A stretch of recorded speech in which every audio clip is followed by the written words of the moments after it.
ಶ್ರೋತೃಗಳೇ, ಈಗ ನಮ್ಮ ಜೊತೆ ಇದ್ದಾರೆ ದಕ್ಷಿಣ ಕನ್ನಡ ಜಿಲ್ಲೆಯ ICR KVK ಕೃಷಿ ವಿಜ್ಞಾನ ಕೇಂದ್ರದ ತೋಟಗಾರಿಕಾ ವಿಜ್ಞಾನಿ ಡಾಕ್ಟರ್ ರಶ್ಮಿ ಕೆ ಅವರು. ಮುಖ್ಯವಾಗಿ ನಮ್ಮ ಕರಾವಳಿಯಲ್ಲಿ ಬೆಳೀತಾ ಇರುವಂಥ ಬೆಂಡೆ ಬೆಳೆ, ಇದರ ಒಂದು ಪರಿಚಯವನ್ನು ಅವರು ಮಾಡಿಕೊಡ್ಲಿಕ್ಕಿದ್ದಾರೆ. ನಮಸ್ಕಾರ ಮೇಡಮ್. ನಮಸ್ತೆ ಸರ್. ಈಗ ಈ ಬೆಂಡೆ ಬೆಳೆ ಅನ್ನುವಂಥದ್ದು ನಮಗೆ ತರಕಾರಿಯಲ್ಲಿ ಒಂದು ಮುಖ್ಯವಾದಂಥ ಬೆಳೆ. ಅದು ಕೂಡ ನಮ್ಮ ಕರಾವಳಿ ಭಾಗದಲ್ಲಿ ಮೊದಲಿಂದಲೂ ಕೂಡ ಬೆಳೀತಾ ಇರುವಂಥದ್ದು. ಈ ಬೆಂಡೆ ಬೆಳೆಯ ಒಟ್ಟಾರೆಯಾಗಿ ಒಂದು ಬೆಳೆಯ ಒಂದು ಸ್ಥೂಲವಾದಂಥ ಒಂದು ಪರಿಚಯವನ್ನು ಮಾಡಿಕೊಡಿ ಮೇಡಮ್. ಕರಾವಳಿ ಭಾಗದಲ್ಲಿ ಪ್ರಮುಖ ತರಕಾರಿಯಾಗಿ ಆಲೂಬೆಂಡೆಯನ್ನು ಮಾಡ್ತಾರೆ. ಆದರೆ ಈ ಬೆಳೆಯಲ್ಲಿ ಯಾವುದೇ ಸಮಸ್ಯೆ ಇಲ್ಲದೆ ನಾವು ಕೃಷಿಯನ್ನು ಮಾಡ್ಬೋದು. ಆದರೆ ಒಂದು ಆಲೂಬೆಂಡೆಯಲ್ಲಿ ಏನು ಅಂದರೆ ಒಂದು ಹಳದಿ ರೋಗ ಒಂದು ಕಾಡ್ತದೆ. ಸೊ ಇದನ್ನ ಸಮಗ್ರವಾಗಿ ಪೋಷಕಾಂಶಗಳ ನಿರ್ವಹಣೆ ಮತ್ತು ಕೀಟ ಹತೋಟಿ ಮಾಡೋದ್ರಿಂದ ಈ ಬೆಂಡೆಯನ್ನು ನಾವು ಚೆನ್ನಾಗಿ ಕೃಷಿಯನ್ನು ಮಾಡ್ಬೋದು. ಮತ್ತು ಇದರಲ್ಲಿ ಉತ್ತಮ ಲಾಭ ಕೂಡ ಸಿಗ್ತದೆ. ಯಾಕಂದರೆ ಒಂದು ಗಿಡದಿಂದ ಸುಮಾರು 3 kg ತನಕ ಸಿಗ್ತದೆ ಇಳುವರಿ. ಆದ್ದರಿಂದ ರೈತರಿಗೆ ಇದು ಅನುಕೂಲ ಆಗ್ತದೆ. ಯಾಕಂದರೆ ಇದು 15 ಕಾಯಿ ಹಾಕಿದ್ರೆ ಒಂದು ಅರ್ಧ kg ಆಗುವಷ್ಟು ಇಳುವರಿಯನ್ನು ಕೊಡ್ತದೆ ಈ ಆಲೂಬೆಂಡೆ ಏನು ತಳಿ ಕರಾವಳಿ ಭಾಗದಲ್ಲಿ ಬೆಳೀತಾರಲ್ಲ. ಸೊ ಅದರಿಂದ ಇದು ಯಾವ ಸೀಸನಲ್ಲಾದರೂ ಬೆಳಿಬೋದು. ನೀರು ಸ್ವಲ್ಪ ನಿಲದಾಗ ನೋಡಿಕೊಂಡ್ರೆ ಮಳೆಗಾಲದಲ್ಲೂ ಕೂಡ ಇದನ್ನ ಉತ್ತಮ ಕೃಷಿ ಮಾಡ್ಕೋಬೋದು. ಈಗ ಮುಖ್ಯವಾಗಿ ಈ ಬೆಂಡೆ ಬೆಳೆ ಅನ್ನುವಂಥದ್ದು ಬೇರೆ ಬೇರೆ ಕಡೆ ಬೆಳೆಯುತ್ತದೆ. ಇದಕ್ಕೆ ಬೇಕಾದಂತಹ ಮಣ್ಣು ಯಾವ ರೀತಿಯದ್ದು ಸೂಕ್ತವಾಗಿ? ಆ್ಯಕ್ಚುಲಾಗಿ ಈ ಬೆಂಡೆ ಬೆಳೆನ ಎಲ್ಲ ಮಣ್ಣಿನಲ್ಲೂ ಬೆಳೆಯಬಹುದಾದರೂ ಇದನ್ನು ನೀರು ಬಸಿದು ಹೋಗುವಂಥ ಮಣ್ಣಿನಲ್ಲಿ ಉತ್ತಮವಾಗಿ ಬೆಳೆಯಬಹುದು. ಮತ್ತು ಇದಕ್ಕೆ ಏನಂದರೆ ಇಲ್ಲಿ ಕರಾವಳಿಯಲ್ಲಿ ಗೊತ್ತಿದೆಯಲ್ಲ, ಸುಣ್ಣ ಸ್ವಲ್ಪ ಕೊಟ್ಟು ಪೋಷಕಾಂಶಗಳ ನಿರ್ವಹಣೆ ಮಾಡೋದ್ರಿಂದ ಇನ್ನು ಇಳುವರಿ ಕೂಡ ಹೆಚ್ಚಾಗಿ ಪಡ್ಕೋಬೋದು. ಸಾಮಾನ್ಯ ಇಳುವರಿಗಿನ್ನ ಹೆಚ್ಚಾಗಿ ನಾವು ಇಳುವರಿನ ಪಡ್ಕೋಬೋದು. ಅಂದರೆ ಹುಳಿ ಮಣ್ಣಾದ್ರಿಂದ. ಹುಳಿ ಮಣ್ಣಾಗಿದ್ದರಿಂದ. ಸರಿ, ಈಗ ಇದರಲ್ಲಿ ಇರುವಂತಹ ತಳಿಗಳ ಬಗ್ಗೆ ಸ್ವಲ್ಪ ತಿಳಿಸ್ಕೊಡಿ. ಸುಮಾರು ತಳಿಗಳಿದೆ. ಅಂದರೆ ಹಲವಾರು ಸಂಶೋಧನಾ ಕೇಂದ್ರಗಳು ತಳಿಗಳನ್ನು ಅಭಿವೃದ್ಧಿಪಡಿಸಿದ್ದಾರೆ. ಉದಾಹರಣೆಗೆ ಪೂಸಾ ಕ್ರಾಂತಿ ಅಂತ, ಪೂಸಾ ಪರ್ಬಾನಿ ಅಂತ, ಅರ್ಕ ಸವಾನಿ ಅಂತ ಇದ್ದಾವೆ. ಆದರೆ ಇಲ್ಲಿ ನಮ್ಮ ದಕ್ಷಿಣ ಕನ್ನಡದಲ್ಲಿ ಆಲೂಬೆಂಡೆನ ಮಾತ್ರ ಹೆಚ್ಚಾಗಿ ಮಾಡ್ತಾರೆ. ಯಾಕಂದರೆ ಅವೆಲ್ಲ ಹಸಿರು ಬೆಂಡೆ ಆಗಿರ್ತದೆ. ಆಲೂಬೆಂಡೆ ಬಿಳಿ ಆಗಿರೋದ್ರಿಂದ ಮತ್ತು ಉದ್ದ ಸ್ವಲ್ಪ ಕಾಯಿ ಬೆಳೆ ಕೂಡ ಉದ್ದ ಇರ್ತದೆ. ಇದನ್ನು ಎಲ್ಲ ಸೀಸನಲ್ಲಿ ಬೆಳಿಬೋದು. ಬಟ್ ಉತ್ತಮವಾಗಿ ಜೂನ್ ಜುಲೈಯಲ್ಲಿ ಇಳುವರಿ ಹೆಚ್ಚಾಗಿ ಬರ್ತದೆ. ಬಟ್ ಇದು ಏನಂದರೆ ನಮ್ಮ ಕರಾವಳಿಯಲ್ಲಿ ಹೆಚ್ಚಾಗಿ ಬೇಡಿಕೆ ಇರುವಂಥದ್ದು ಅಕ್ಟೋಬರ್ ನವಂಬರ್ ಏನು ಚೌತಿಗೆ ಹೆಚ್ಚಾಗಿ ಬೇಡಿಕೆ ಇರ್ತದೆ. ಸೊ ಆ ಸಮಯದಲ್ಲೂ ಕೂಡ ರೈತರು ಗದ್ದೆ ಆಗಿದ್ದ ತಕ್ಷಣ ಅಂದರೆ ನಾಟಿ ಮಾಡಿದ್ರೆ ಹೆಚ್ಚಾಗಿ ಇಳುವರಿ ಬರ್ತದೆ. ಯಾಕಂದರೆ ಗದ್ದೆಯಲ್ಲಿ ತೇವಾಂಶ ಇರ್ತದೆ, ಪೋಷಕಾಂಶಗಳು ಸಾರಜನಕಾಂಶ ಜಾಸ್ತಿ ಕೊಟ್ಟಿರೋದ್ರಿಂದ ಆ ಸಮಯದಲ್ಲಿ ಇಳುವರಿ ಜಾಸ್ತಿ ಬರ್ತದೆ ಸರ್. ಈಗ ಬೇರೆ ಬೇರೆ ತಳಿಗಳ ಬಗ್ಗೆ ಹೇಳಿದ್ರಿ. ಇಲ್ಲಿ ಒಂದೇ ತಳಿ ಬೆಳೆಸ್ತಾರ, ಬೇರೆ ತಳಿಯನ್ನು ಕೂಡ ಬೆಳೆಸಬಹುದಾ? ಎಲ್ಲ ತಳಿ ಬೆಳೆಸ್ಬೋದು. ಆದರೆ ಇಲ್ಲಿ ಏನು ಅಭಿರುಚಿ ಅಂದರೆ ಜನರಿಗೆ ಆಲೂಬೆಂಡೆ ಮೇಲೆ ತುಂಬ ವ್ಯಾಮೋಹ ಇರೋದ್ರಿಂದ ಹಸಿರು ಬೆಂಡೆನ ಹೆಚ್ಚಾಗಿ ಪ್ರಿಫರ್ ಮಾಡೋದಿಲ್ಲ. ಈಗ ಹಲವಾರು ಹೈಬ್ರಿಡ್ಸ್ ಇದ್ದಾವೆ. ಕೆಲವರು ಏನು ಮಾಡ್ತಾರೆ, ಮಾರಾಟಕ್ಕೆ ಮಾತ್ರ ಬೆಳೀತಿದ್ದಾರೆ. ಬಟ್ ಹೆಚ್ಚಾಗಿ ನಾವು ಎಲ್ಲರ ತೋಟದಲ್ಲಿ ಆಲೂಬೆಂಡೆನೇ ಕಾಣುವಂಥದ್ದು. ಇದು ವೈಜ್ಞಾನಿಕವಾಗಿ ಏನಾದರೂ ಇದರಲ್ಲಿ ವ್ಯತ್ಯಾಸ ಇದೆಯಾ ಈ ಆಲೂಬೆಂಡೆ ಮತ್ತೆ ಅದೇ ವೈಜ್ಞಾನಿಕ ಅಂದರೆ ಎರಡೂ ಒಂದೇ ಕುಟುಂಬಕ್ಕೆ ಸೇರಿರೋದು. ಬಟ್ ವೆರೈಟಿ ಸ್ವಲ್ಪ ಇದು ಆಲೂಬೆಂಡೆ ಏನಿದೆಯಲ್ಲ, ಸೈಜ್ ಸ್ವಲ್ಪ ಉದ್ದ ಇದೆ, ಸ್ವಲ್ಪ ಗಮ್ ಕಂಟೆಂಟು ಕಡಿಮೆ ಇರ್ತದೆ. ಏನು ಹಸಿರು ಬೆಂಡೆಗಿನ್ನ ಇಲ್ಲಿ ಹೆಚ್ಚಾಗಿ ಅದನ್ನೇ ಪ್ರಿಫರ್ ಮಾಡ್ತಾರೆ. ಟೇಸ್ಟ್ ಕೂಡ ಸ್ವಲ್ಪ ವೇರಿಯೇಷನ್ಸ್ ಇರ್ತದೆ. ಸೊ ಆದ್ದರಿಂದ ಇದು ಗಮ್ ಕಂಟೆಂಟ್ ಕಡಿಮೆ ಇರೋದ್ರಿಂದ ಹೆಚ್ಚಾಗಿ ಇದನ್ನೇ ಬಳಸ್ತಾರೆ. ಆದರೆ ಇಳುವರಿಯನ್ನು ನೋಡಿದರೆ ಈ ಆಲೂಬೆಂಡೆ ಮತ್ತು ಬೇರೆ ತಳಿಗಳಲ್ಲಿ ಇಳುವರಿ ಯಾವುದರಲ್ಲಿ ಜಾಸ್ತಿ ಬರ್ತದೆ?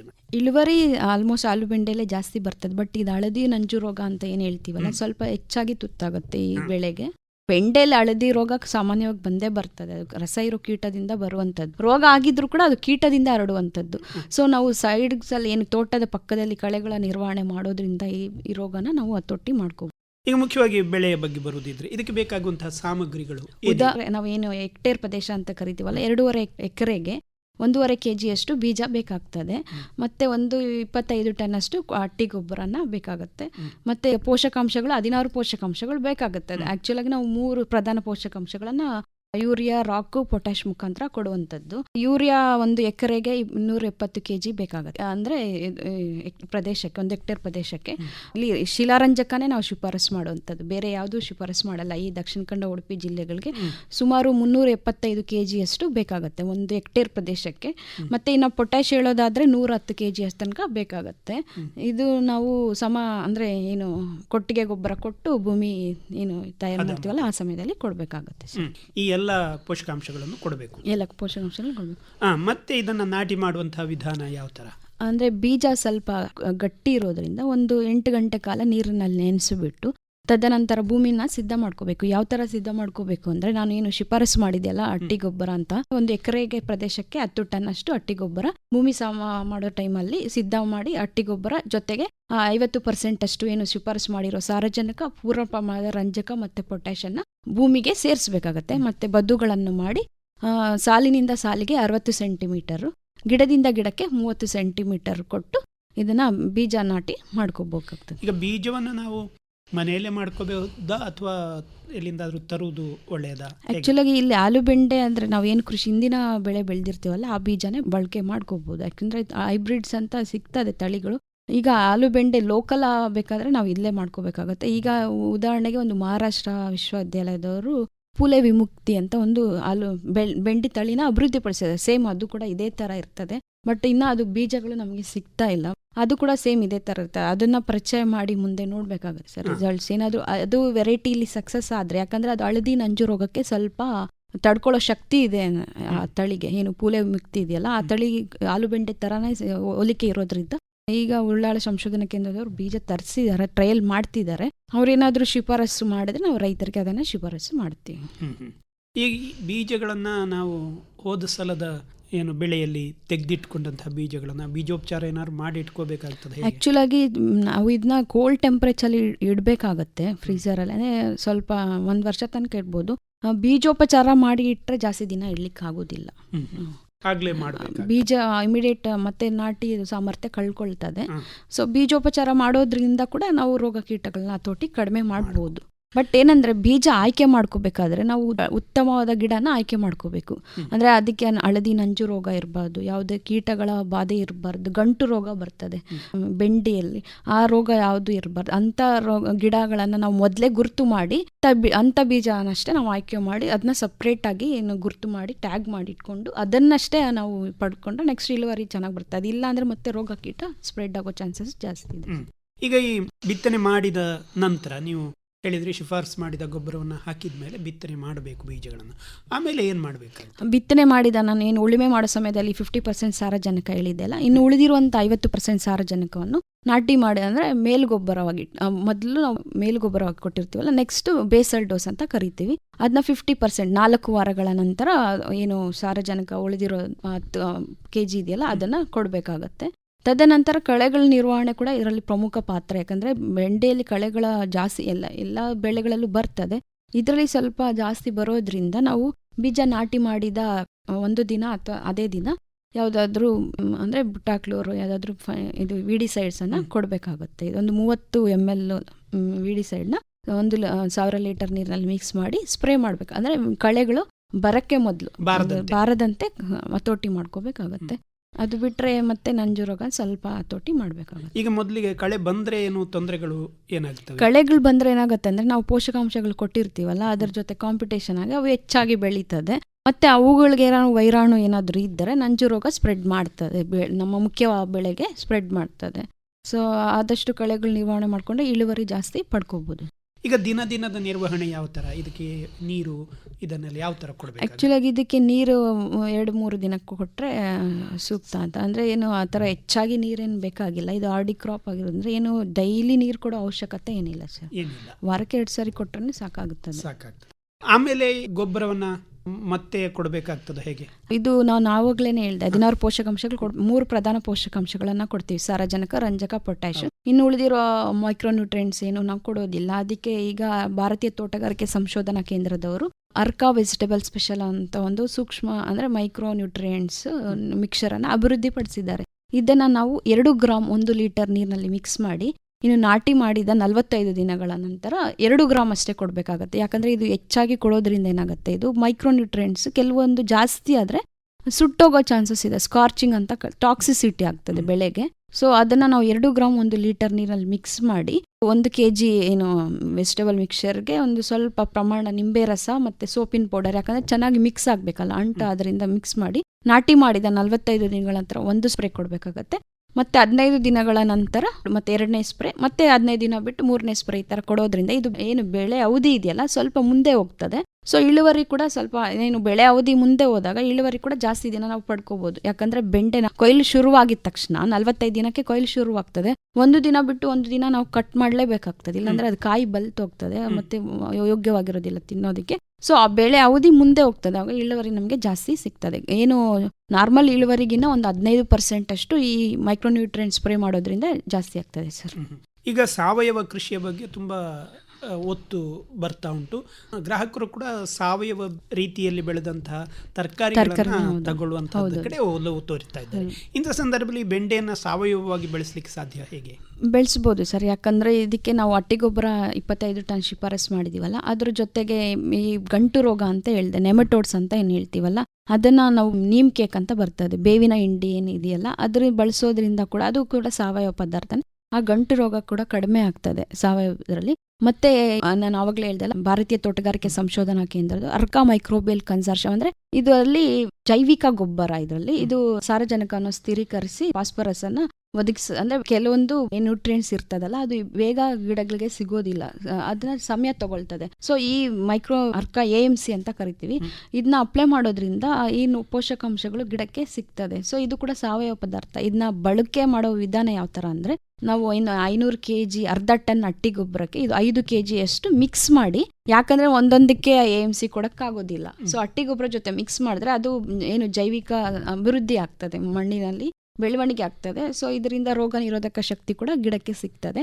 ಸೊ ಹಟ್ಟಿ ಗೊಬ್ಬರ ಜೊತೆ ಮಿಕ್ಸ್ ಮಾಡ್ಬೋದು. ಇಲ್ಲ ಅಂದ್ರೆ ನಾವು ಬುಡಕ್ಕೆ ಕೊಡ್ತೀವಿ ಅನ್ನೋದಾದ್ರೆ 30 ಗ್ರಾಮ್ 1 ಲೀಟರ್ನಲ್ಲಿ ಮಿಕ್ಸ್ ಮಾಡಿ ಬುಡಕ್ಕೆ ಕೊಡೋದ್ರಿಂದ ಕೂಡ ಇದಕ್ಕೆ ಶಿಲೀಂಧ್ರ ರೋಗಗಳು ಕೂಡ, ಯಾಕಂದ್ರೆ ಜೈವಿಕ ಗೊಬ್ಬರ ಆಗಿರೋದ್ರಿಂದ ನ್ಯೂಟ್ರಿಯೆಂಟ್ಸು ಸಿಗ್ತದೆ, ಪ್ಲಸ್ ಜೈವಿಕ ಏನು ಮಣ್ಣಿನಲ್ಲಿ ಸಂರಕ್ಷಣೆ ಮಾಡ್ಬೋದು, ಪ್ಲಸ್ ಮೇಯ್ನ್ ಆಗಿ ಇಳುವರಿ ಜಾಸ್ತಿ ಆಗ್ತದೆ, ಮತ್ತೆ ರೋಗ ನಿರೋಧಕ ಶಕ್ತಿ ಜಾಸ್ತಿ ಸಿಗ್ತದೆ. ಯಾಕಂದ್ರೆ ನಾವು ಬರೀ ಹಟ್ಟಿ ಗೊಬ್ಬರ ಕೊಡೋದ್ರಿಂದ ಏನು ಸಿಗೋದಿಲ್ಲ ನ್ಯೂಟ್ರಿಯೆಂಟ್ಸ್, 16 ಪೋಷಕಾಂಶ ಬೇಕಾಗುತ್ತೆ. ಯಾಕಂದ್ರೆ ಒಂದೊಂದು ಪೋಷಕಾಂಶದ ಪಾತ್ರ ಒಂದೊಂದು ಇರ್ತದೆ.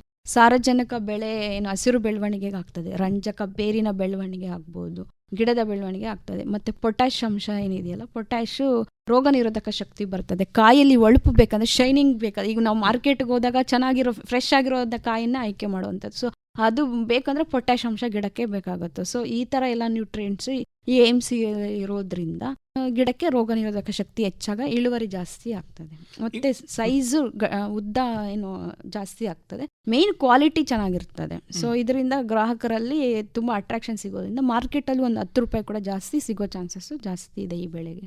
ಈಗ ಈ ನೀವು ಹೇಳಿದಂತಹ 3 ಮುಖ್ಯ ಪೋಷಕಾಂಶಗಳನ್ನ ಜಾಸ್ತಿ ಕೊಡೋದ್ರಿಂದ ಏನಾದರೂ ತೊಂದರೆಗಳು ಬರ್ತಾವ? ಜಾಸ್ತಿ ಕೊಡೋದ್ರಿಂದ ಏನು ತೊಂದರೆ ಆಗೋದಿಲ್ಲ, ಯಾಕಂದರೆ ಅದು ವೇಸ್ಟ್ ಆಗ್ತದೆ ಅಷ್ಟೇ. ಯಾಕಂದರೆ ಆವಿ ಆಗ್ತದೆ, ಇಲ್ಲಾಂದರೆ ನೀರಿನಲ್ಲಿ ಬಸಿದು ಹೋಗ್ತದೆ ಹೆಚ್ಚಾಗಿ. ಸೊ ನಾವು ಶಿಫಾರಸ್ ಮಾಡಿರೋ ಕೊಡೋಷ್ಟಿಂದ ಆದಾಯ ಕೂಡ ಹೆಚ್ಚಾಗಿ ಪಡ್ಕೋಬೋದು. ಅನುಪಾತ ನಾವು ಕಡಿಮೆ ಮಾಡ್ಬೋದು, ಆದಾಯ ಖರ್ಚಿನ ಅನುಪಾತ ಕಡಿಮೆ ಮಾಡ್ಬೋದು. ಇದು ರೈತರಿಗೆ ಉಪಯೋಗ ಆಗ್ತದೆ. ಇನ್ನು ಆದಷ್ಟು ಸಾವಯವ ಗೊಬ್ಬರ ಹೆಚ್ಚಾಗಿ ಕೊಟ್ಟಷ್ಟು ತೇವಾಂಶ ಹಿಡಿದಿಟ್ಕೊಳ್ಳೋ ಶಕ್ತಿ ಜಾಸ್ತಿ ಇರ್ತದೆ. ಉದಾಹರಣೆಗೆ ಸಾವಯವ ಗೊಬ್ಬರ ನಾವು ಜಾಸ್ತಿ ಕೊಡೋದ್ರಿಂದ ಮಣ್ಣಿನಲ್ಲಿ ತೇವಾಂಶ ಹಿಡಿದಿಟ್ಕೊಳ್ಳೋ ಶಕ್ತಿ ಜಾಸ್ತಿ ಇರೋದ್ರಿಂದ ಮಣ್ಣಿನ ಸಂರಕ್ಷಣೆ ಕೂಡ ಮಾಡೋದ್ರಿಂದ ಏನು ತೊಂದರೆ ಆಗೋದಿಲ್ಲ ಸರ್. ಈಗ ಹಟ್ಟಿ ಗೊಬ್ಬರದ ಜೊತೆಗೆ ಬೇರೆ ಸಾವಯವ ಗೊಬ್ಬರನ್ನು ಕೊಡ್ಬೋದು ಹೇಗೆ? ಬೇರೆ ಇದೆ, ನಾನು ಹೇಳ್ದೆ ಅಲ್ಲ, AMC ಕೊಡ್ಬೋದು. ಮತ್ತೆ ನಾಟಿ ಮಾಡೋ ಸಮಯದಲ್ಲಿ ಬೇವಿನ ಹಿಂಡಿ ಸೌಲಭ್ಯ ಇದ್ದರೆ ಕೂಡ ಕೊಡ್ಬೋದು. ಮತ್ತೆ ಕಡಲೆ ಹಿಂಡಿ ಬಳಕೆ ಮಾಡೋದಷ್ಟು ಸೂಕ್ತ ಅಲ್ಲ. ಇಲ್ಲಿ ಹೆಚ್ಚಾಗಿ ಕಡಲೆ ಹಿಂಡಿ ಬಳಕೆ ಮಾಡ್ತಾರೆ ಈ ಬೆಳೆಗೆ ಅಂತೇನೆಲ್ಲ, ಬೇರೆ ಬೆಳೆಗಳು ಕೂಡ. ಯಾಕಂದ್ರೆ ಒಂದು ವಾರ ಗಟ್ಟಲೆ ನೀರಿನಲ್ಲಿ ನೆನೆಸಿರ್ತಾರೆ, ತದನಂತರ ಕೊಟ್ಟಾಗ ಶಿಲೀಂಧ್ರ ಬೆಳವಣಿಗೆ ಆಗೋ ಚಾನ್ಸಸ್ ಜಾಸ್ತಿ ಇರುತ್ತೆ, ಮತ್ತೆ ಮಣ್ಣಿನಲ್ಲಿ ಏನು ಪೋಷಕಾಂಶಗಳು ಹೀರ್ಕೊಳ್ತದೆ ಅದರಿಂದ. ಸೊ ಆದಷ್ಟು ಕಡಲೆ ಹಿಂಡಿ ಅವಾಯ್ಡ್ ಮಾಡೋದು ಒಳ್ಳೆಯದು. ಬೇವಿನ ಹಿಂಡಿ ಅಪ್ಲೈ ಮಾಡೋದು ಸೂಕ್ತ. ಯಾಕಂದ್ರೆ ಅದರಲ್ಲಿ ಅಜಾಡಿರಕ್ಟಿನ್ ಅಂತ ಏನೋ ಒಂದು ಕೆಮಿಕಲ್ ಅಂಶ ಇದೆಯಲ್ಲ, ಅದು ಕೀಟಗಳ ಮೊಟ್ಟೆ ಇಡೋ ಶಕ್ತಿ ಸಾಮರ್ಥ್ಯನೂ ಕಡಿಮೆ ಮಾಡ್ತದೆ. ಏನೋ ಆ ಕೀಟ ಇರ್ತವಲ್ಲ, ರಸ ಇರೋ ಕೀಟಗಳ ಬೇವಿನ ಹಿಂಡಿ ತಿಂದಾಗ ಅದು ಮೊಟ್ಟೆ ಇಡೋ ಶಕ್ತಿ ಸಾಮರ್ಥ್ಯನ ಕಳ್ಕೊಳ್ತದೆ. ಸೊ ಅದರಿಂದ ಏನಾಗುತ್ತೆ, ನಾವು ರಸ ಇರೋ ಕೀಟ ಪಾಪ್ಯುಲೇಷನ್ ಅನ್ನು ಕೂಡ ಕಡಿಮೆ ಮಾಡ್ಬೋದು. ಮತ್ತೆ ಬೇರಿನ ಬೆಳವಣಿಗೆ ಚೆನ್ನಾಗಾಗ್ತದೆ. ಇನ್ನು ಮೊದಲೇ ಸಾವಯವ ಪದಾರ್ಥ ಆಗಿರೋದ್ರಿಂದ ನೀರು ಹೆಚ್ಚಾಗಿ ಹಿಡಿದಿಟ್ಕೊಳ್ಳೋದ್ರಿಂದ ಗಿಡಕ್ಕೆ ಚೆನ್ನಾಗಿ ಪೋಷಕಾಂಶಗಳು ಕೂಡ ಸಿಗ್ತದೆ. ಈಗ ಮುಖ್ಯವಾಗಿ ಇದಕ್ಕೆ ಬರುವಂಥ ರೋಗಗಳು, ಕೀಟಗಳು ಹೇಗೆ? ಬೆಂಡೆಗೆ ಪ್ರಮುಖ ರೋಗ ಅಂದರೆ ಹಳದಿ ನಂಜು ರೋಗ ಅಂತ, ಯೆಲ್ಲೋ ವೇನ್ ಮೊಸೈಕ್ ವೈರಸ್ ಅಂತ ನಾವು ಕರೆಯುವಂಥದ್ದು. ಇದು ಒಂದು ರಸ ಇರೋ ಕೀಟದಿಂದ ಬರ್ತದೆ, ಪ್ಲಾಂಟೋಪರ್ ಮತ್ತೆ ಬಿಳಿ ನೊಣ ಅಂತ ಏನು ಕರಿತೀವಲ್ಲ, ಅದರಿಂದ ಈ ರೋಗನ ಹರಡುವಂಥದ್ದು. ಆ ಬಿಳಿ ನೊಣ ಈ ಕೀಟ ಏನು ಗಿಡದ ಮೇಲೆ ಕೂತ್ಕೊಂಡು ರಸಾಯನ ಇರ್ತದೆ, ಮತ್ತೆ ಅದೇ ನೊಣ ಮತ್ತೆ ಬೇರೆ ಗಿಡದ ಮೇಲೆ ಕೂತ್ಕೊಂಡಾಗ ಅದು ವೈರಾಣು ಸ್ಪ್ರೆಡ್ ಆಗುತ್ತೆ, ಅದನ್ನ ಹತೋಟಿ ಮಾಡೋಕ್ಕಾಗಲ್ಲ. ಮತ್ತೆ ಬಾರ್ಡರ್ಸ್ ಅಲ್ಲಿ ಕಳೆಗಳ ಮೇಲೆ ಕೂಡ ಈ ರೋಗ ಬರ್ತದೆ. ಈ ಕೀಟ ಹೋಗಿ ಅಲ್ಲಿ ಕುತ್ಕೊಂಡಾಗ ಅಲ್ಲಿ ಸ್ಪ್ರೆಡ್ ಆಗ್ತದೆ. ಸೊ ನಾವು ಯಾವಾಗ ನಾವು ಹಳದಿ ನಂಜು ರೋಗನ ಬೆಂಡೆನ ಹತೋಟಿ ಮಾಡ್ತೀವಿ, ಕೆಮಿಕಲ್ಸ್ ಎಲ್ಲ ಸ್ಪ್ರೇ ಮಾಡಿ ಆಗ್ಬೋದು, ಬೇವಿನ ಎಣ್ಣೆ ಸ್ಪ್ರೇ ಮಾಡಿ ಕಂಟ್ರೋಲ್ ಮಾಡ್ಬೋದು. ಬಟ್ ನಾವು ಮಾಡೋ ತಪ್ಪೇನಂದ್ರೆ ಏನು ಕಳೆಗಳಿಗೆ ಸ್ಪ್ರೇ ಮಾಡೋದಿಲ್ಲ, ಬದುಗಳಲ್ಲಿ ಇರ್ತದಲ್ಲ, ಸೊ ಅದರಿಂದ ಕೂಡ ಹೆಚ್ಚಾಗಿ ಸ್ಪ್ರೆಡ್ ಆಗೋ ಚಾನ್ಸಸ್ ಜಾಸ್ತಿ ಇರ್ತದೆ. ಸೊ ಇದು ಇನಿಷಿಯಲಿ ಹಳದಿ ಆಗ್ತದೆ ಎಲೆ, ಮತ್ತೆ ತದನಂತರ ಗಿಡ ಪೂರ್ತಿ ಹಳದಿಯಾಗಿ ಗಿಡ ಸಾಯೋ ಚಾನ್ಸಸ್ ಇರುತ್ತೆ. ಮತ್ತೆ ಇದು ಒಂದು ಗಿಡಕ್ಕೆ ಬಂದಿದೆ ಅಂದ್ರೆ ಬೇಗ ಸ್ಪ್ರೆಡ್ ಆಗಿಬಿಡ್ತದೆ. ಸೊ ಇದನ್ನ ಸ್ಪ್ರೆಡ್ ಆದರೆ ನಾವು ಹತೋಟಿ ಮಾಡೋದು ತುಂಬಾ ಕಷ್ಟ ಆಗ್ತದೆ. ಸೊ ನಾವು ಯಾವಾಗ ಒಂದು ಗಿಡಕ್ಕೆ ಬಂದಾಗ ಇಮಿಡಿಯೇಟ್ ಆಗಿ ಕಿತ್ತು ಅದನ್ನ ನಾಶ ಮಾಡಬೇಕಾಗುತ್ತೆ. ಸೊ ಇದು ಪ್ರಮುಖ ರೋಗ ಹಳದಿ ನಂಜು ರೋಗ ಜಾಸ್ತಿ ಬರುತ್ತೆ ಅಂತಂದ್ರೆ ಇದು ಕೀಟನ ಹತೋಟಿ ಮಾಡ್ಕೋಬೇಕಾಗುತ್ತೆ. ಕೀಟಾಣ ನಾವು ಹತೋಟಿ ಮಾಡ್ಕೋಬೇಕಾದ್ರೆ ರಾಸಾಯನಿಕಗಳ ಬಳಕೆ ಮಾಡಲೇಬೇಕಾಗ್ತದೆ. ಇಲ್ಲ ಅಂದರೆ ಟ್ರ್ಯಾಪ್ ಸಿಗ್ತದೆ, ಅಂಟುಗಳು ಸಿಗ್ತದೆ, ಏನು ಎಲ್ಲೋ ಸ್ಟಿಕ್ಕಿ ಟ್ರ್ಯಾಪ್, ಬ್ಲೂ, ಮತ್ತು ಇವೆಲ್ಲ ಏನಂದರೆ ಆ ಕೀಟ ಕಲರ್ಗೆ ಅಟ್ರಾಕ್ಟ್ ಆಗ್ತದೆ. ಆ ರಸ ಇರೋ ಕೀಟ ಏನಿದೆಯಲ್ಲ ಆ ಕಲರ್ಸ್ಗೆ ಅಟ್ರಾಕ್ಟ್ ಆದಾಗ ಅದರಲ್ಲಿ ಗ್ರೀಸ್ ಅಂಟಿರೋದ್ರಿಂದ ಅದ್ರ ಮೇಲೆ ಕೂತ್ಕೊಂಡಾಗ ಆರಕ್ಕೆ ಆಗೋದಿಲ್ಲ, ಸೊ ಅದು ಸಾಯ್ತದೆ. ಸೊ ಇದರಿಂದ ನಾವು ಕೀಟನ ಹತೋಟಿ ಮಾಡೋದ್ರಿಂದ ರೋಗ ಕೂಡ ಕಡಿಮೆ ಮಾಡ್ಕೋಬಹುದು. ಮತ್ತೆ ತುಂಬಾ ತೀವ್ರತೆ ಜಾಸ್ತಿ ಆದಾಗ ಇಮಿಡಾಕ್ಲೋಪಿಡ್ ಅಂತ ಸಿಸ್ಟಮಿಕ್ ಇನ್ಸೆಕ್ಟಿಸೈಡ್, ಅದು 10 ಲೀಟರ್ ನೀರಿಗೆ 2.5 ml ಅನ್ನ ಸಿಂಪಡಣೆ ಮಾಡಬೇಕಾಗುತ್ತೆ. ಮತ್ತೆ ಕಡಿಮೆ ಆಗಲಿಲ್ಲ ಅಂದ್ರೆ ಮತ್ತೆ 15 ದಿನ ಬಿಟ್ಟು ಇದನ್ನ ಸ್ಪ್ರೇ ಮಾಡೋದ್ರಿಂದ ಕೂಡ ಕಡಿಮೆ ಮಾಡ್ಕೋಬಹುದು. ಮೇಯ್ನ್ ಆಗಿ ಪೋಷಕಾಂಶಗಳು ಕೊಡೋದ್ರಿಂದ ಕೂಡ ಈ ರೋಗ ಕೀಟಗಳ ಹತೋಟಿನ ನಾವು ಚೆನ್ನಾಗಿ ಮಾಡ್ಕೋಬಹುದು. ಈಗ ನೀವು ಹಳದಿ ನಂಜು ರೋಗದ ಬಗ್ಗೆ ಹೇಳಿದ್ರಿ, ಬೇರೆ ಯಾವ ರೋಗಗಳು ಬರುವಂಥದ್ದು? ಇದು ಸರ್ಕೋಸ್ಪರ ಲೀಫ್ ಸ್ಪಾಟ್ ಅಂತ ಬರ್ತದೆ, ಎಲೆ ಚುಕ್ಕೆ ರೋಗ ಅಂತ ಏನು ಕರಿತೀವಲ್ಲ, ಅದು ಕೂಡ ಬರ್ತದೆ. ಚುಕ್ಕೆಗಳು ಬಂದು ಕೂಡ ಇದಾಗ್ತದೆ. ಸೊ ಇದೇನಷ್ಟು ಹೆಚ್ಚಾಗಿ ಸಮಸ್ಯೆ ಕೊಡೋದಿಲ್ಲ. ಇದು ಕೂಡ ನಾವು ಯಾವುದಾದ್ರೂ ಒಂದು ಶಿಲೀಂಧ್ರನಾಶಕ ಬಳಕೆ ಮಾಡಿ ಕೂಡ ಹತೋಟಿ ಮಾಡ್ಕೋಬಹುದು. ಉದಾಹರಣೆಗೆ ಕಾರ್ಬೆಂಡೈಸಿಮ್ ಅಂತ ಸಿಗ್ತದೆ, ಅವು 1-2 ಗ್ರಾಮ್ 1 ಲೀಟರ್ ನೀರಲ್ಲಿ ಮಿಕ್ಸ್ ಮಾಡಿ ಸಿಂಪಡಣೆ ಮಾಡೋದ್ರಿಂದ ಹತೋಟಿ ಆಗ್ತದೆ. ಬಟ್ ಇದೇನು ಅಷ್ಟೇ ಹೆಚ್ಚಾಗಿ ತೊಂದರೆ ಕೊಡೋದಿಲ್ಲ. ನೆಕ್ಸ್ಟ್ ಒಂದು ಗಂಟು ರೋಗ ಅಂತ ಬರ್ತದೆ ಸರ್, ಬೇರಿನ ಗಂಟು ರೋಗ ಅಂತ, ನೆಮಟೋಡ್ಸ್ ಅಂತ, ಏನು ಜಂತುಳ ಅಂತ ಕರಿತೀವಲ್ಲ, ಬೇರು ಕಿತ್ತಾಗ ನೋಡಿದಾಗ, ಗಿಡ ಕಿತ್ತು ನೋಡಿದಾಗ ಬೇರುಗಳಲ್ಲಿ ಗಂಟು ಇರ್ತದೆ. ಸೊ ಇದರಿಂದ ಏನಾಗುತ್ತೆ, ಬೆಳವಣಿಗೆ ಕುಂಠಿತಾಗಿ ಇಳುವರಿ ಸಿಗೋದಿಲ್ಲ. ಸೊ ಇದು ನಾವು ಖಾತರಿ ಪಡಿಸ್ಕೋಬೇಕು, ಯಾಕಂದರೆ ಬೆಳವಣಿಗೆ ಇಲ್ಲ ಅಂದರೆ ಇದು ಗಂಟು ರೋಗನ ಅಥವಾ ಎಲೆ ಚುಕ್ಕೆ ರೋಗನ, ಮತ್ತು ಇನ್ನೊಂದು ಪೌಡ್ರಿ ಮಿಲ್ಡ್ಯೂ ಅಂತ ಸಿಗ್ತದೆ, ಬೂದಿ ರೋಗ ಅಂತ. ಸೊ ಖಾತರಿ ಪಡಿಸ್ಕೊಂಡು ಆ ಸಂಬಂಧಪಟ್ಟ ಕೀಟನಾಶಕ ಅಥವಾ ರೋಗನಾಶಕ ಬಳಕೆ ಮಾಡೋದ್ರಿಂದ ಹತೋಟಿ ಮಾಡ್ಕೋಬೋದು. ಮತ್ತು ಇದಕ್ಕೆ ನಾನು ಏನು ಬೇವಿನ ಹಿಂಡಿ ಅಂತ ಹೇಳ್ದೆ ಅಲ್ಲ, ಬೇವಿನ ಹಿಂಡಿ ಮಣ್ಣಿಗೆ ಸೇರಿಸೋದ್ರಿಂದ ಗಂಟು ರೋಗ ನಾವು ಕಡಿಮೆ ಮಾಡ್ಕೋಬೋದು. ಅಂದರೆ ಸಾವಯವವಾಗಿ ಕೂಡ ಇದನ್ನು ನಾವು ಹತೋಟಿ ಮಾಡ್ಬೋದು. ಅಂದರೆ ನಾವು ಇನಿಷಿಯಲಿ ಸಾವಯವ ರೀತಿಯಲ್ಲಿ ಹತೋಟಿ ಮಾಡ್ಬೋದು. ತುಂಬ ಜಾಸ್ತಿ ಬಿಟ್ಟಷ್ಟು ಜಾಸ್ತಿ ಆದಾಗ ಆವಾಗ ನಾವು ಕೆಮಿಕಲ್ಸ್ಗೆ ಹೋಗಲೇಬೇಕಾಗತ್ತೆ. ಈಗ ನಾನು ಏನು ಇದಕ್ಕೆ ಹೇಳಿದೆ, ಹಳದಿ ರೋಗ ಇದೆಯಲ್ಲ, ಇದು ಟ್ರ್ಯಾಪ್ಸ್ ಏನು ಎಲ್ಲೋ sticky trap, blue sticky trap 1 ಎಕರೆಗೆ 10 ಬೇಕಾಗ್ತದೆ ಟ್ರ್ಯಾಪ್ಗಳು. ನಾವು ಮಾರ್ಕೆಟಲ್ಲಿ ಸಿಗ್ತದೆ, 50 ರೂಪಾಯಿ ಆಗ್ತದೆ ಒಂದು ಶೀಟ್ಗೆ. ಅದು ಕೋಲಿಗೆ ಕಟ್ಟಿ ನೇತಾಕ್ಬೋದು. ಇದರಿಂದ ಕೀಟನ ಹತೋಟಿ ಮಾಡ್ಬೋದು. ಪ್ಲಸ್ ಬೇವಿನ ಎಣ್ಣೆ ಸಿಂಪಡಣೆ ಮಾಡೋದ್ರಿಂದ ಕೂಡ ಆ ಕೀಟನ ಹತೋಟಿ ಮಾಡ್ಬೋದು. ನಾವು ಲಾಸ್ಟ್ ಆಪ್ಷನ್ ಅಷ್ಟೇ ಕೆಮಿಕಲ್ಸ್ಗೆ ಹೋಗ್ಬೇಕಾಗುತ್ತೆ. ಫಸ್ಟು ಫಿಸಿಕಲ್ ಏನು ಕಿತ್ತು ನಾಶ ಮಾಡಬೇಕು, ಸೆಕೆಂಡು ಸಾವಯವ ರೀತಿ ಬೇವಿನ ಎಣ್ಣೆ ಈ ಥರದಕ್ಕೆ ಸಿಂಪಡಣೆ ಮಾಡಬೇಕು. ಮತ್ತು ಟ್ರ್ಯಾಪ್ಗಳನ್ನು ಕಂಪಲ್ಸರಿ ಹಾಕ್ಲೇಬೇಕು. ಬೆಂಡೆ ನಾಟಿ ಮಾಡಿದ ತಕ್ಷಣ ನಾವು ಕೀಟ ಬರೋಕ್ಕೆ ಮೊದಲೇ ಆ ಟ್ರ್ಯಾಪ್ಸ್ ಇಟ್ಟಾಗ ಪಾಪ್ಯುಲೇಷನ್ನ ಕಂಟ್ರೋಲ್ ಮಾಡೋದ್ರಿಂದ ರೋಗ ಕೂಡ ಕಂಟ್ರೋಲ್ ಆಗ್ತದೆ. ಈಗ ಬೆಂಡೆಯ ಗಿಡಕ್ಕಲ್ಲದೆ ಬೆಂಡೆ ಕಾಯಿಗೆ ಬರುವಂತಹದ್ದೇನಾದರೂ ಕೂಡ ತೊಂದರೆಗಳಿದ್ದಾವೆ? ಬೆಂಡೆ ಗಿಡಕ್ಕೆ ಬಂದರೆ ಈ ಕಾಯಿ ಕೂಡ ಇಳುವರಿ ಬರೋದೇ ಇಲ್ಲ. ಹಳದಿ ರೋಗ ಬಂದಿದೆಯಾ ಅಂದರೆ ಅದು ಇಳುವರಿ ಫುಲ್ ಲಾಸ್ ಆಗ್ತದೆ. ಮತ್ತು ಬೂದಿ ರೋಗ ಅಂತ ಏನು ಹೇಳಿದೆ ಅಲ್ಲ, ಬೂದಿ ರೋಗ ಅಂದರೆ ಅದು ಎಲೆ ಮೇಲೆ ಒಂದು ಬೂಸ್ ಥರ ಬೆಳೆದಿರ್ತದೆ, ಇಂಗ್ಲೀಷಲ್ಲಿ ಪೌಲ್ಡ್ರಿ ಮಿಲ್ಡ್ಯೂ ಅಂತ. ಅದು ಶಿಲೀಂಧ್ರದಿಂದ ಬರುವಂಥದ್ದು. ನಾವು ಎಲೆ ಮುಟ್ಟಾಗ ನಮ್ಮ ಕೈಗೆ ಪೌಡ್ರಿ ಆಗ್ತದೆ. ಈಗ ತರಕಾರಿ, ಕುಂಬಳ ಜಾತಿ ತರಕಾರಿ ಎಲ್ಲೂ ಬರ್ತದೆ ಈ ರೋಗ ಸಾಮಾನ್ಯವಾಗಿ. ಇದು ಕೂಡ ಯಾವುದೋ ಶಿಲೀಂಧ್ರನಾಶಕದಿಂದ ನಾವು ಕಂಟ್ರೋಲ್ ಮಾಡ್ಬೋದು.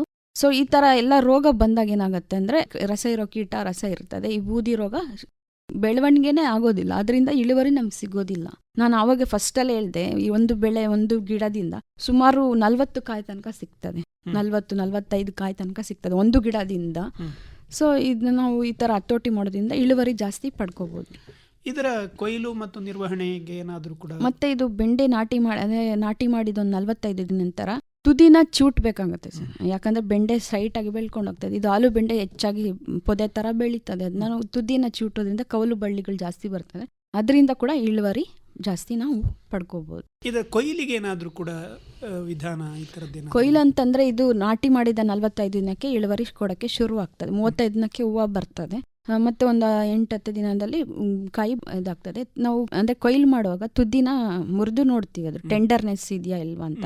ನಾರು ಅಂಶ ಜಾಸ್ತಿ ಆದರೆ ಅದು ಮಾರ್ಕೆಟಲ್ಲಿ ಯಾರು ತಗೊಳ್ಳೋದಿಲ್ಲ. ಸೊ ಇಮಿಡಿಯೇಟ್ಲಿ ಅದು ಟೆಂಡರ್ನೆಸ್ ಇರೋದನ್ನ ಹಾರ್ವೆಸ್ಟ್ ಮಾಡ್ಕೋಬೇಕಾಗುತ್ತೆ. ಪ್ಲಸ್ ಒಂದು ದಿನ ಬಿಟ್ಟು ಒಂದು ದಿನ ಕೊಯ್ಲು ಮಾಡಲೇಬೇಕಾಗುತ್ತೆ. ಒಂದು ದಿನ ಬಿಟ್ಟರೂ ಕೂಡ ಕಾಯಿ ಅದು ಬಲ್ತೋಗುತ್ತೆ, ನಾರಿನ ಅಂಶ ಜಾಸ್ತಿ ಆಗುತ್ತೆ. ಮತ್ತು ಆಲೂಬೆಂಡೆ ಇಮಿಡಿಯೇಟಾಗಿ ಮೆಚೂರ್ ಆಗೋದ್ರಿಂದ ಯಾರು ತಗೊಳ್ಳೋದಿಲ್ಲ. ಅದು ನಮಗೆ ಕಲರಲ್ಲೇ ಗೊತ್ತಾಗ್ತದೆ ಅದು ನೋಡಿದಾಗ. ಸೊ ಈ ಥರ ನಾವು ಪ್ರತಿ 1.5 ದಿನ ಬಿಟ್ಟು ಕೊಯ್ಲು ಮಾಡೋದ್ರಿಂದ ನಮಗೆ ಹೆಚ್ಚಾಗಿ ಇಳುವರಿ ಸಿಗ್ತದೆ.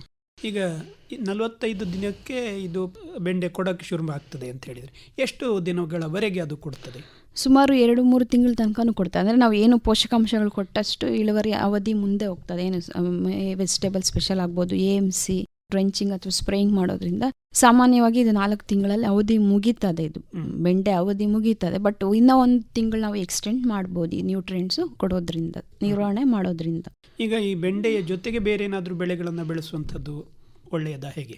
ಬೆಂಡೆ ಜೊತೆ ಯಾವುದು ಬೆಳೆ ಅಷ್ಟೇನು ಸೂಕ್ತ ಅಲ್ಲ ಶ್ರೀಪರ್ಸ್. ಯಾಕಂದರೆ ಇದು ಇನ್ನು ಅಡಿಕೆ ತೋಟದಲ್ಲಿ, ಚಿಕ್ಕ ತೋಟಗಳಲ್ಲಿ ತರಕಾರಿ ಕೃಷಿ ಮಾಡ್ಬೋದು. ಬಟ್ ದೊಡ್ಡದಾದ್ಮೇಲೆ ಅದನ್ನು ಅಷ್ಟು ನೆರಳು ಬರ್ತದಲ್ಲ, ಅಷ್ಟು ಬೆಳೆ ಚೆನ್ನಾಗಿ ಬರೋದಿಲ್ಲ.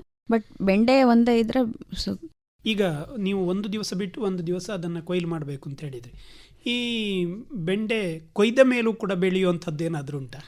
ಅದು ನಾರಿನಾಂಶ ಬೆಳವಣಿಗೆ ಆಗ್ತದೆ. ಅದು ಇಟ್ಟಾಗ ಅದು ತುಂಬ, ನಾವು ಜಾಸ್ತಿ ದಿನ ಇಟ್ಟಷ್ಟು ಕೂಡ ಅದು ಅಷ್ಟು ಯೋಗ್ಯ ಆಗಿರೋದಿಲ್ಲ ತಿನ್ನೋದಕ್ಕೆ. ಆದರೂ ಸ್ವಲ್ಪ ನಮಗೆ ರುಚಿ ಕಡಿಮೆ ಆಗ್ತಾ ಬರ್ತದೆ. ಸೊ ಕೊಯ್ಲು ಮಾಡಿದ್ದ 1-2-3 ದಿನದಲ್ಲಿ ನಾವು ಪದಾರ್ಥ ಮಾಡಿದ್ರೆ ಸೂಕ್ತ ಆಗಿರ್ತದೆ. ಅದು ಇಟ್ಟಷ್ಟು ಅದರದ್ದು ಲೈಫ್ ಸ್ಪ್ಯಾನ್ ಕಡಿಮೆ ಆಗ್ತಾ ಬರ್ತದೆ.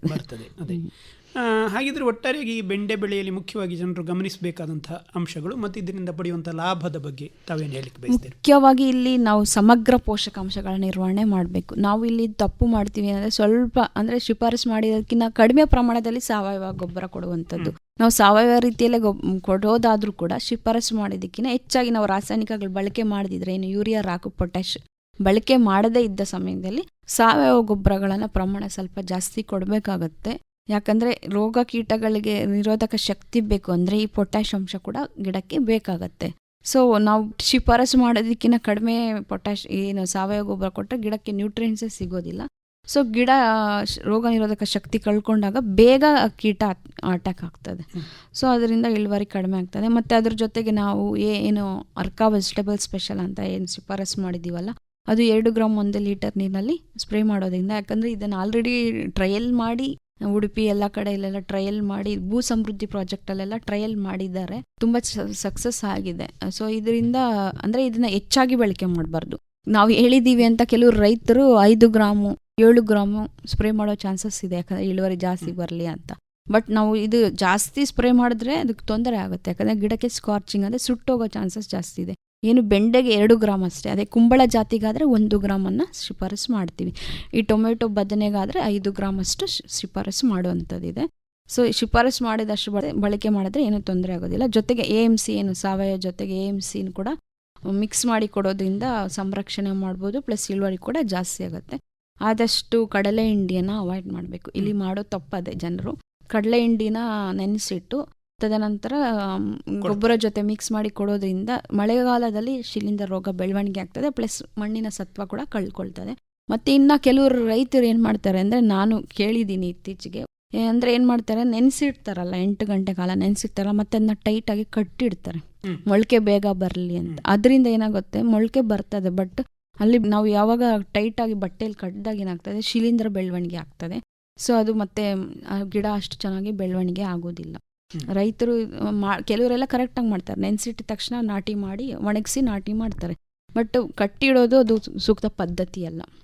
ಸೊ ಇವೆಲ್ಲ ಕಂಟ್ರೋಲ್ ಮಾಡಿದ್ರೆ ಹತೋಟಿ ನಾವು ಚೆನ್ನಾಗಿ ಮಾಡ್ಬೋದು. ಈ ಎಲ್ಲ ವಿಷಯಗಳನ್ನು ಗಮನಿಸಿದರೆ ಬೆಂಡೆಯಿಂದ ಕೂಡ ಒಳ್ಳೆಯ ಲಾಭವನ್ನು ಮಾಡಲಿಕ್ಕೆ ಸಾಧ್ಯ ಇದೆ. ಹೌದು, ಬೆಂಡೆಯಿಂದ ನಾನು ಏನು ಹೇಳ್ದೆ ಅಲ್ಲ, 1 ಗಿಡದಿಂದನೇ ನಾವು 1.5 kg ತನಕ ಇಳುವರಿ ಪಡ್ಕೋಬೋದು. 3 kg ತನಕ ಕೂಡ ಇಳುವರಿ ಸಿಗೋ ಚಾನ್ಸಸ್ ಜಾಸ್ತಿ ಇದೆ. ಏನು ಅರ್ಕಾ ವೆಜಿಟೇಬಲ್ ಸ್ಪೆಷಲ್ ಎಲ್ಲ ಬಳಸೋದ್ರಿಂದ. ಸಾಮಾನ್ಯವಾಗಿ ಸೀಸನಲ್ಲಿ 60 ರೂಪಾಯಿ ಇರ್ತದೆ ನಾರ್ಮಲಿ, ಕೆಲವೊಂದು ಸಾರಿ 150 ಕೂಡ ಹೋಗೋ ಚಾನ್ಸಸ್ ಇದೆ. ಇದು ತುಂಬ ಬೇಡಿಕೆ ಇದೆ. ಈ ಆಲೂಬೆಂಡೆ ಏನಿದೆಯಲ್ಲ ತುಂಬ ಬೇಡಿಕೆ ಇದೆ. ಈ ಆಲೂಬೆಂಡೆನೇ ಬೇರೆ ಕಡೆಯಿಂದ ನಮ್ಮ ಮಂಗಳೂರು ಕೂಡ ಬರ್ತಾ ಇದೆ. ಸೊ ಇದನ್ನು ಮಾಡೋದ್ರಿಂದ ಏನು ಸಮಗ್ರ ಪೋಷಕಾಂಶಗಳ ನಿರ್ವಹಣೆ ಮತ್ತು ಬೆಳೆ ಪರಿವರ್ತನೆ ಮಾಡಬೇಕಾಗುತ್ತೆ. ಅದೇ ಜಾಗದಲ್ಲಿ ಹಿಂದೆ ಹಾಕಿರ್ತೀವಲ್ಲ, ಅದೇ ಜಾಗದಲ್ಲಿ ಮತ್ತೆ ಬೆಂಡೆ ಹಾಕೋದಷ್ಟು ಸೂಕ್ತ ಅಲ್ಲ.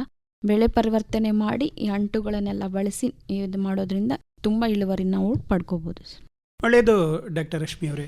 ಮುಖ್ಯವಾಗಿ ಬೆಂಡೆಯ ಒಂದು ನಿರ್ವಹಣೆ ಮತ್ತು ನಮ್ಮಲ್ಲಿಗೆ ಸೂಕ್ತವಾದಂತಹ ಏನು ಹಾಲು ಬೆಂಡೆ ಅಂತ ಹೇಳ್ತೇವೆ, ಅದರ ಒಟ್ಟು ಯಾವ ರೀತಿಯಲ್ಲಿ ಅದನ್ನು ಬೆಳೆಸಬಹುದು ಅನ್ನೋದ್ರ ಬಗ್ಗೆ ಮಾಹಿತಿಯನ್ನು ನೀಡಿದ್ದೀರಿ. ಧನ್ಯವಾದಗಳು. ನಮಸ್ಕಾರ. Thank you sir.